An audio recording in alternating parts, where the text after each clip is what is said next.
The year is 1979. The world is in the midst of rapid technological change, and the mysteries of the deep ocean remain largely unexplored. On a windswept morning, a research vessel gently rocks on the waves, its hull creaking as it prepares for a journey that will push the boundaries of human knowledge. This ship, a floating laboratory, is about to set sail into the unknown, carrying with it a team of scientists, engineers, and explorers, all united by a single purpose: to unlock the secrets hidden beneath the ocean's surface. On board, anticipation buzzes in the salty air. Scientists in bright orange jackets check and recheck their equipment, their faces a mix of excitement and apprehension. Marine biologists carefully calibrate underwater cameras and sampling devices, while engineers secure heavy machinery designed to withstand the crushing pressures of the deep.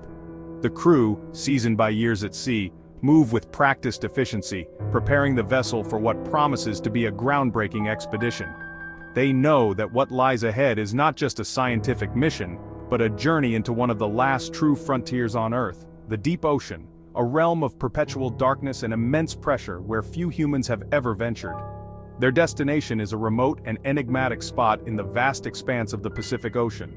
Here, thousands of meters below the surface, the seafloor is dotted with mysterious metal-rich nodules. These nodules, formed over millions of years, are scattered across the seabed like a hidden treasure trove. The ship's navigation team studies detailed maps and sonar scans, pinpointing the exact location where the expedition will unfold. The ocean here is deep, so deep that sunlight never reaches the bottom, and the pressure is enough to crush a submarine. Yet it is precisely this extreme environment that holds the promise of discovery. These nodules, often described as looking like potatoes scattered across the ocean floor, are far more valuable than their humble appearance suggests. Each one is a compact bundle of essential metals: manganese, nickel, copper, and cobalt. These elements are the building blocks of modern technology, found in everything from smartphones and laptops to electric car batteries and renewable energy systems. The world's appetite for these metals is growing, and the deep ocean may hold the key to meeting future demand. But extracting them is no simple task. The nodules are embedded in a fragile ecosystem, and their removal could have consequences that ripple far beyond the seafloor. The scientists' mission is clear: to understand what happens to the deep sea environment when these precious nodules are collected. They deploy a suite of sophisticated instruments, remotely operated vehicles, sediment samplers, and high-resolution cameras, sending them down into the abyss. The submersible's lights pierce the darkness, revealing a world few have seen: strange, slow-moving creatures, delicate corals, and a landscape shaped by eons of geological processes. Every sample collected, every image captured, is a piece of a puzzle that could help humanity balance the need for resources with the imperative to protect the planet's last untouched wilderness. What the scientists don't yet realize is that their experiment will leave a mark that echoes through the decades. By disturbing a patch of the seafloor and monitoring its recovery, they are creating a living laboratory, one that will offer invaluable insights into the potential impacts of deep-sea mining. The changes they set in motion will be studied for generations, providing a rare glimpse into how human activity can alter the most remote and fragile ecosystems on Earth. As the ship sails into the abyss, the world waits to see what secrets will be revealed and what lessons will be learned from this bold journey into the unknown. In the vast, mysterious expanse of the open ocean, a team of scientists embarked on an ambitious experiment, one that would test the resilience of the deep-sea environment in ways never attempted before. The experiment itself was simple in its basic design, yet its implications were profound and far-reaching. It was a test not just of technology, but of nature's ability to withstand human intervention at its most extreme depths. At the heart of this experiment was a remarkable piece of engineering: a machine that looked like a gigantic underwater vacuum cleaner, bristling with sensors and powerful suction hoses. This device was carefully lowered to the ocean floor, thousands of meters below the surface, where sunlight never penetrates and the pressure is immense. The scientists used this machine to plow deep furrows into the seabed, deliberately disturbing the sediment and mimicking the actions of future deep-sea mining operations that are being proposed around the world. As the machine moved methodically across the ocean floor, it scraped up layers of sediment and collected valuable polymetallic nodules, small, mineral-rich rocks that have formed over millions of years.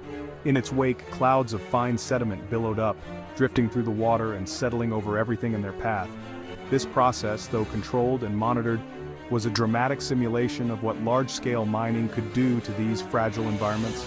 The true focus of the experiment, however, was not just the machinery or the minerals, but the living world that calls the deep sea home. Scientists watched closely to see how the unique and often bizarre creatures of the deep, many of which have never been seen anywhere else, would respond to this sudden upheaval. Would the ecosystem bounce back quickly, or would the disruption leave lasting scars on the seafloor and its inhabitants? Over the following months and years, researchers returned to the site again and again, documenting the slow process of recovery. They compared untouched areas with those that had been disturbed, searching for signs of healing or persistent damage. The central question remained: could the deep sea recover from such a test? Or would the marks of this underwater mining experiment linger for generations, serving as a warning for the future of ocean exploration and exploitation? The immediate aftermath of the deep-sea mining experiment was nothing short of dramatic. As the heavy machinery was hauled back to the surface, the ocean floor below told a story of sudden and profound change. Where once there had been a tranquil, undisturbed landscape, there was now a scene of upheaval and disruption. The silence of the deep was replaced by a visual chaos, a stark reminder that even the most remote corners of our planet are not immune to human intervention. The once smooth seafloor, which had lain untouched for thousands, perhaps millions of years, was now etched with deep, parallel tracks. These scars, left by the mining equipment, cut through the sediment like the treads of a tractor plowing through a muddy field. The imprints were unmistakable, stretching for hundreds of meters, a visible record of the experiment's passage. Each groove in the seabed was a testament to the force and weight of the machines, and to the vulnerability of this hidden world. As the machines moved across the ocean floor, they stirred up vast clouds of sediment. The water, once clear and still, became thick and murky, filled with swirling particles of silt and debris. It was as if an underwater dust storm had been unleashed, obscuring everything in its path. This cloud of sediment didn't just settle quickly, it lingered, drifting with the currents, spreading the impact of the disturbance far beyond the immediate area.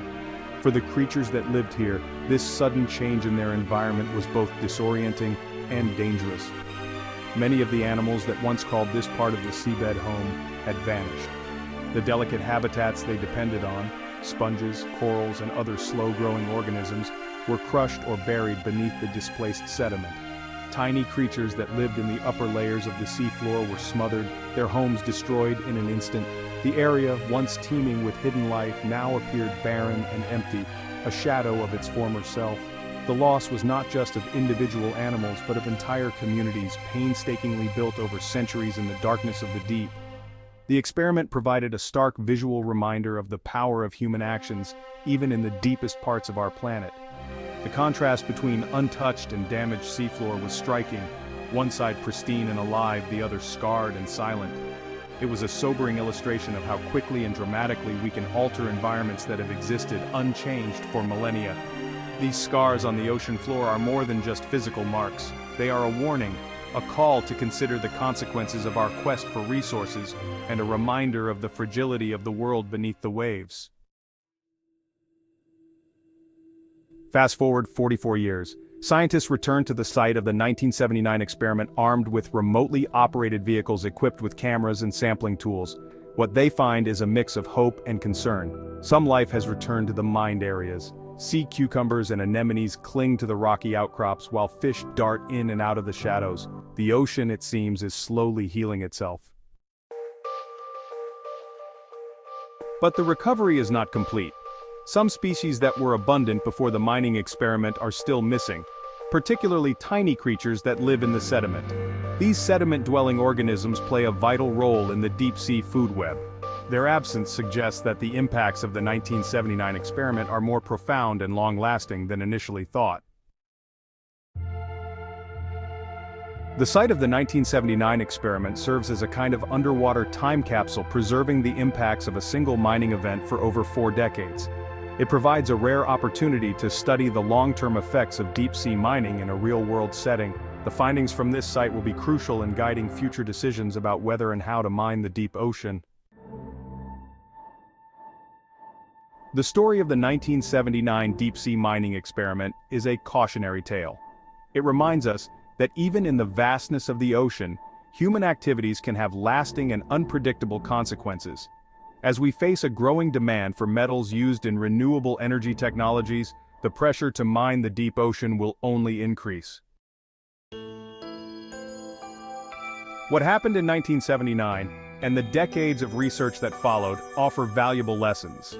We've learned that the deep ocean, while seemingly remote, is intricately connected to the rest of the planet.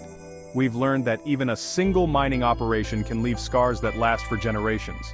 And we've learned that the full impacts of our actions on this fragile ecosystem are still not fully understood. As we stand on the brink of a new era of ocean exploration and exploitation, the 1979 experiment serves as a stark reminder of our responsibility to protect our planet. We must proceed with caution, guided by science and a deep respect for the ocean and all its inhabitants. The choices we make today will determine the fate of the deep ocean for generations to come.